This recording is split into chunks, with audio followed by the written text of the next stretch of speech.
Greetings everyone, and thank you for joining us for this week's edition of GTV. I'm Don Valiant, and this is the news from Gyeonggi Province this week.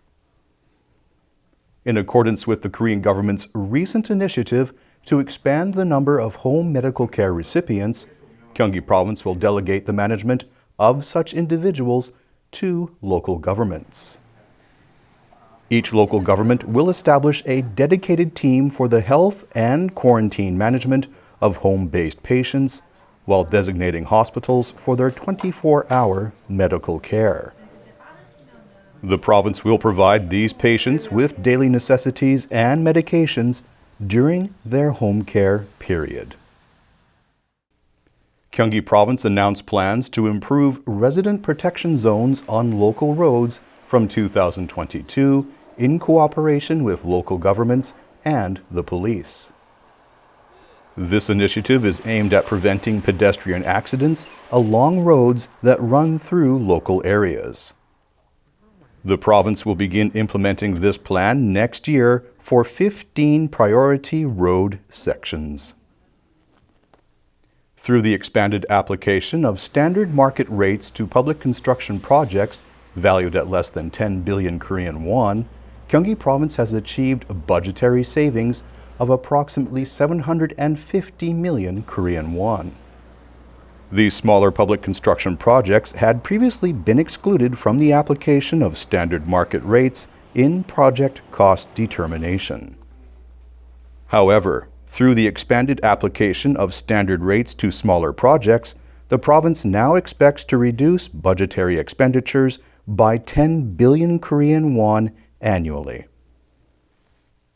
The 2021 Korea International Boat Show, organized jointly by Gyeonggi Province and the Ministry of Oceans and Fisheries, closed on October 3rd after a 3-day run in an online format. This year's event featured diverse online contents under the theme of Let's Learn and Enjoy Marine Leisure. These contents can still be accessed via the show's website and YouTube channel. On September 30th, Gyeonggi Province presented an online talk show on labor rights. Hosted by specialist Jun Tae-il, this show was organized to promote awareness of and respect for the rights of platform-based workers. In his congratulatory message, Gyeonggi Province Governor Lee Jae-myung asserted that regulatory gaps must be filled and injustices at youth work sites must be corrected. On October 1st and 2nd, Gyeonggi Province held the 3rd Gyeonggi Policy Festival and gathered diverse policy suggestions from residents.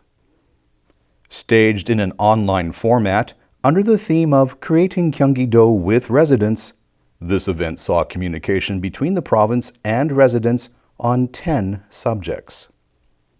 The province will share and review the discussion results with related departments, discuss related issues and improvements with residents, and reflect the outcomes in provincial policies. Gyeonggi Province plans to operate a COVID-19 vaccination bus, the first of its kind in Korea, that will circulate among areas with large numbers of foreign workers.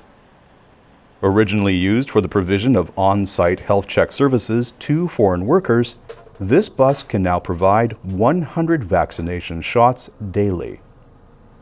This bus will primarily visit enterprises that provide lists of their foreign employees. Thank you for joining us for this week's edition of GTV. We look forward to seeing you again next week.